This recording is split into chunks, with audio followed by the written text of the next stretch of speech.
From Washington, D.C., this is Middle East Focus.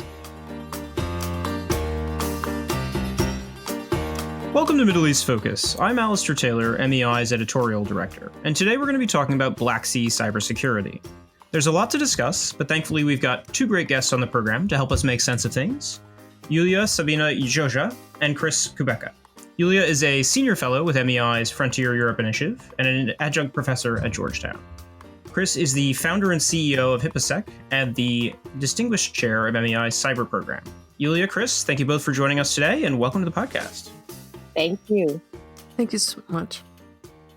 Iulia, let's start with you. One of the biggest recent developments in this space was the announcement in early December 2020 that Romania had been selected to host the EU's new cyber center, known as the European Cybersecurity, Industrial Technology and Research Competence Center, or ECCC. Why was Bucharest chosen? And can you tell us a little bit more about what the ECCC does? So thank you, Alistair. That's a great question to start. Romania has been for a long time a European hub on cybersecurity. One thing to know about Romania is that its human resource is pretty tech savvy. It scores well on rankings of digital skills and education and cybersecurity. And startups to major tech companies, Bucharest and Cluj, another city in Romania, host some of the most innovative cyber and IT experts. And then in December 2020, Romania won the EU competition to host the Union Cybersecurity Center, which will be based in the country's capital in Bucharest. Several member states competed for the location and for hosting this cyber center. And the mandate of the cyber center has been subject to a power struggle between EU institutions and member states, but more on that later. Together with a network of national coordination centers, the EU Cyber Center in Bucharest's main responsibility will be to implement and use cybersecurity solutions for the Union. The center will also coordinate research, technology, and industrial development. And the European Commission aims to use the EU funds that will be part of the center to leverage further investments in cybersecurity research from member states, which in turn would be matched by industry within Europe.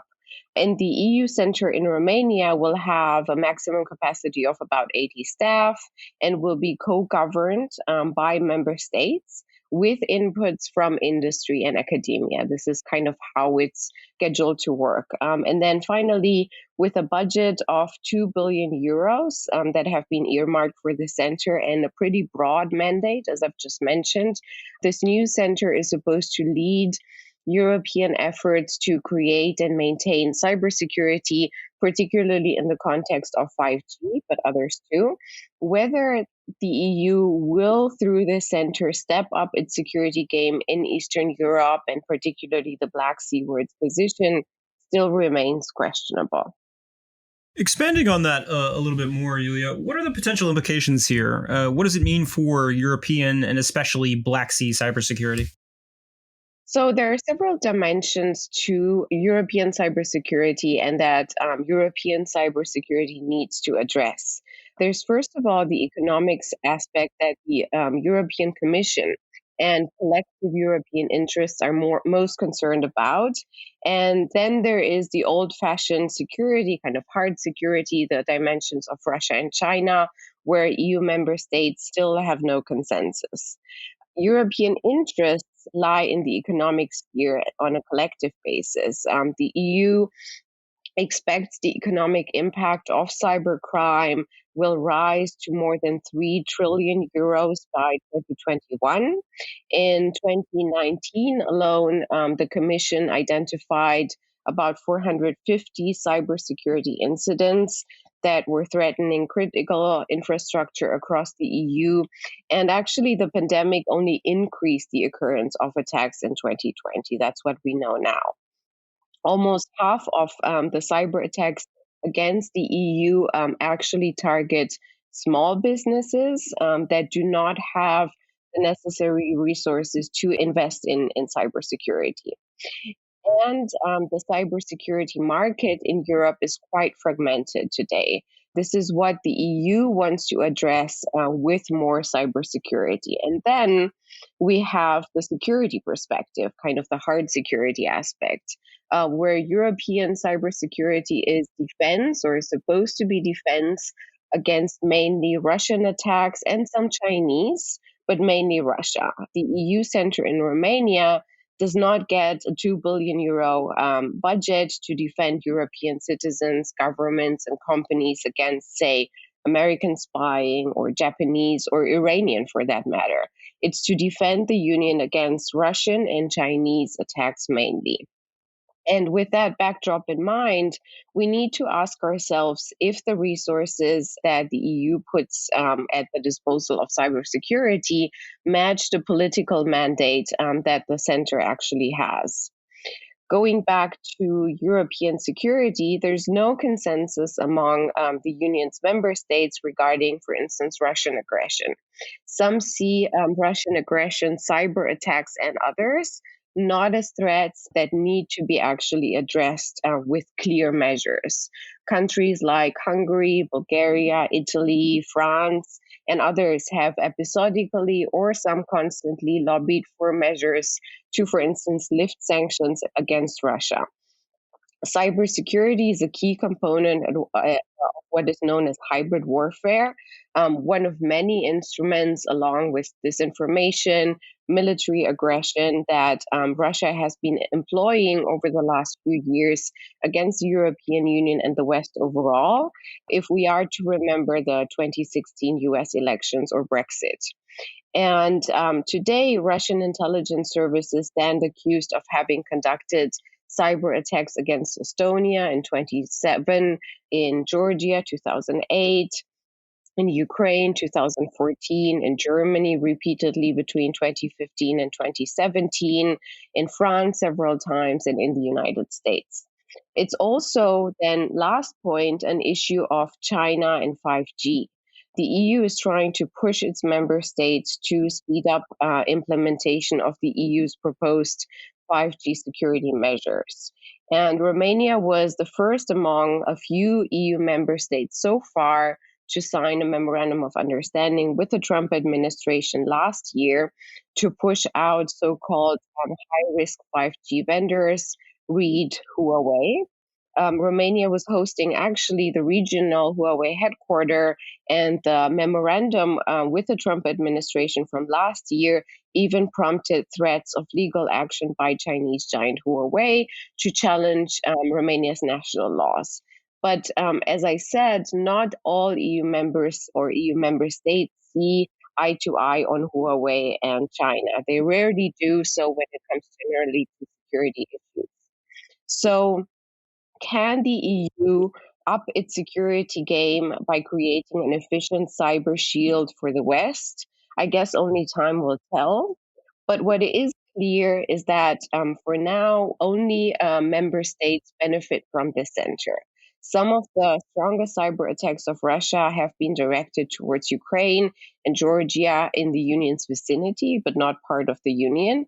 But mechanisms to share the center and its capabilities with Ukraine, with Georgia, and with Moldova as the EU's partners are for now off the table, also because of issues of intelligence sharing.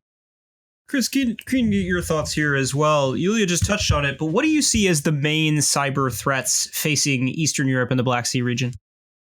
Well, I see some of the main threats as cybercrime, either from some of that region or in transit or against it, but in a different way than, say, Western Europe. Western Europe has a lot more, say, ransomware related things, but in the case of the Black Sea region, the cybercrime is a bit different, where it's more, there's a good deal of surveillance that is done for intellectual property, and also there is disinformation. One of the things that I've noted in the past probably 15 or so years was I look a lot at certain Romanian and Bulgarian forums to see where some of the disinformation campaigns, we'll just say perhaps might have been initiated by Russia. These two countries in those forums are actually used as a test base. I'll give you one example. There was a Bulgarian forum within this time frame that someone suggested that a particular bank in Bulgaria did not have the funds for everyone's account. And there started a rumor mill of disinformation on the forum to the point where a lot of Bulgarians did a run on the bank and it almost put the bank out of business. But the bank actually had the funds. I've also seen disinformation coming also out of Turkey, depending on which country we're speaking about in the Black Sea region, because there's still a lot of influence from Turkey, as there is a lot of influence from Russia. So some of the region, it's actually being pulled apart a little bit by the EU, their own local governments, and what they want to do, Russia and Turkey. So it's a very unique situation. And one of the things about cybercrime in the Black Sea region, you've got some very, very tech savvy and smart people who work there and live there. But there's also a problem. This is something I spoke to a couple of years ago at a German conference, was the fact that you have tech savvy people, but the earnings and some of the locations in the Black Sea region just aren't quite there yet in comparison to, say, Western Europe or anywhere else in the world.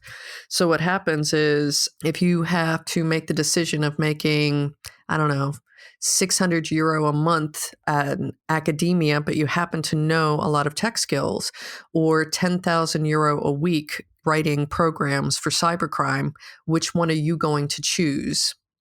And so this choice has been a very difficult choice for some of the people in the Black Sea region. Chris, on the flip side of the equation, where do things stand in the region in terms of the cybersecurity capabilities? What are the kind of strengths and weaknesses, and what concerns you the most? You've got a lot of, again, tech-savvy people, but the budgets for cybersecurity are quite constrained, especially in comparison to Western Europe, because let's face it, cybersecurity is actually a very expensive game to get into. You have to make sure you have antivirus for all of your organization. You have to make sure you've got firewalls. You've got to make sure you've got intrusion detection, all these different components and layers of cybersecurity. And there's one device, for instance, we had at Aramco that cost 850,000 euro. Just to make sure we had one always on in case one failed. Now, not every organization can afford that, especially the smaller organizations, like Iulia was mentioning, how they have been a big target of the attack. So I think that the center will hopefully help with that by producing research to show the return on investment, but still cybersecurity is a very expensive thing to look at in the region. Iulia, one of the other major developments in this area was the release of the EU's new cybersecurity strategy in mid-December. What does that entail, and how does it fit into this equation? Yeah, thanks for your question, Alistair. It fits well into our discussion today, in that ambition of European strategic digital autonomy has now been for several years a priority of both Germany, as the EU's most powerful economy, as well as of EU institutions, most prominently the EU Commission, which is the EU institution that has collective European interests at heart. The argument is that between the US very liberal data policy, as it is perceived within the EU, and on the other hand, China's very different policy, rather into spying, Europe needs to find its own path in regulating and protecting the digital space. The European Commission has taken that on board years ago and is now pushing for what has become a European supranational security interest, and that is EU cybersecurity. This is why this clash between EU institutions and member states on voting and governing of the center in Bucharest was so important because member states want to retain their decision making at national level, but the European Commission wants to regulate this domain supranationally and sees national small European self-determination in the digital space as superfluous, and logically so from its perspective. The new EU cybersecurity strategy is the result of this ambition. Despite having a cyber strategy actually since 2013, little had been done since in terms of measures for cybersecurity. As a result, the West is facing more and more attacks as well as cyber theft every year. This Bucharest Center is a step in the right direction, the direction of implementing cybersecurity. But I am concerned that research worth 2 billion euros will be insufficient to cap hundreds of yearly attacks and trillions of euros in theft. On the upside, the EU cyber strategy enables easier cooperation with third parties, that is, other countries, international organizations, civil society, and the private sector. The EU will now provide increased support to its partners to increase their cyber resilience, and that is relevant for the Black Sea space, Georgia, Ukraine, and even Moldova. And finally, the EU has now put together a cyber deterrence posture, read cyber sanctions regime, under which it already placed over the last 6 months several individuals and entities. And that, I would say, is also important progress. Chris, I'm keen to get your thoughts on the new EU cybersecurity strategy as well. Do you think it'll help to fix some of the issues you laid out earlier? I think it will help some of those issues, but I'm looking forward to some of the research that is going to be produced and some of the impact of that research from the Cyber Center, because different regions of the world have different types of threats that are rather unique to them. And I do agree with Iulia's statement about, trying to maintain this national autonomy inside the EU. It's the same type of thing where here the center is going to be in a location where the cyber threat profile is different than, say, Germany. But at the same time, there's a lot of things that are similar. And I'm hoping that they'll also look more at the cybersecurity of critical infrastructure, especially in the Black Sea region, which is something that has lagged. As Julia had mentioned, cyber attacks against critical infrastructure have actually risen during this pandemic because a lot of organizations have scrambled to get things online, and many times that has not been done in the most cyber secure way. But a lot of organizations in critical infrastructure need to get business done and also don't necessarily know how to do it differently or have the tools to do it differently or can get the funding and budget to do it differently, looking at the expense of both cybersecurity and the training expense to train up their people. A couple of years ago, I was asked by the FBI in Bucharest to start running a training session there just for critical infrastructure because the expense of sending people to Western Europe with Western European prices was a bit too much for a lot of the organizations. However, just like anywhere else, critical infrastructure runs our modern world. So I'm hoping to see good things come out of it, but I do agree with Iulia that unfortunately 2 billion versus several trillion, it's going to help, but I don't think it's going to address everything or actually even half of the issues. Iulia, in general, EU security has never been focused on Eastern Europe or the Black Sea region. How can the region be integrated in a more holistic way into the European cybersecurity architecture? I think Chris already just offered kind of the geopolitical backdrop and the local conditions for the Black Sea. And as I mentioned earlier, she did too, and I really cannot stress enough in this context, is that this center is the result of a power struggle between economic interests and divided security interests of member states and the EU bodies alike. As most EU policies, the center's prerogatives will change over time to adapt to the union's overall interests. That's what happens with EU security in general, because it's a rather new domain and still under development.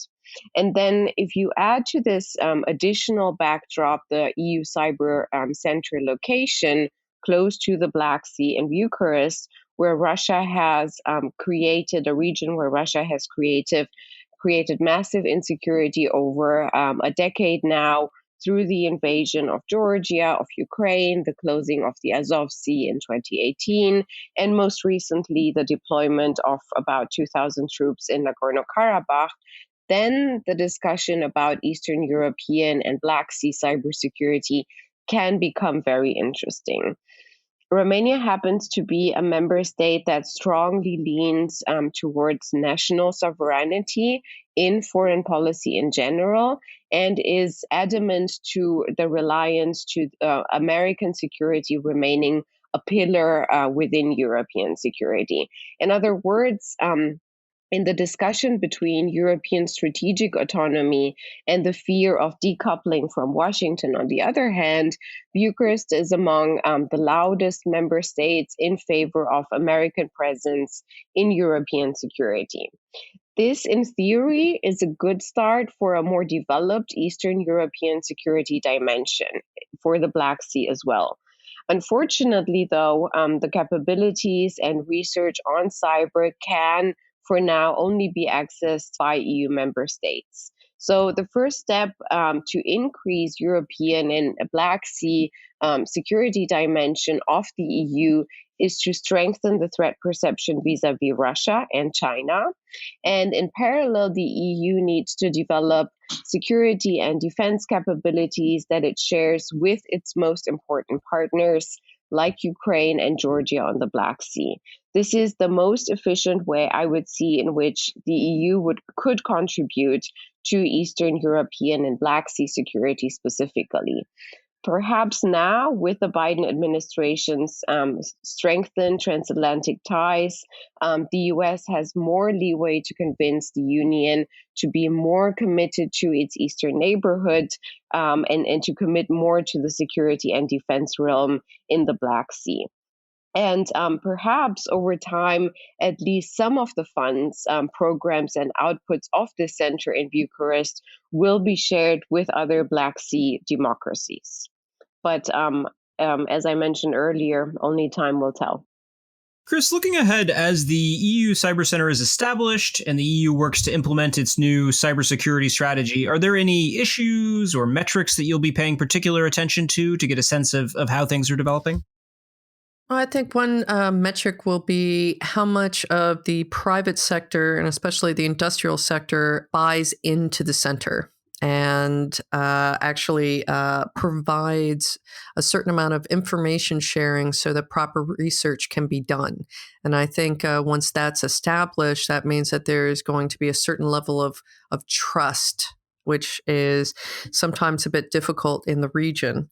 So a good metric for me would be number or percentage of information sharing between this center and the private sector, especially industrial sector. Great. We're running short on time, but before we wrap up, is there anything either of you would like to touch on that we haven't covered so far, or any final thoughts? I was waiting on Chris because he has the last word, but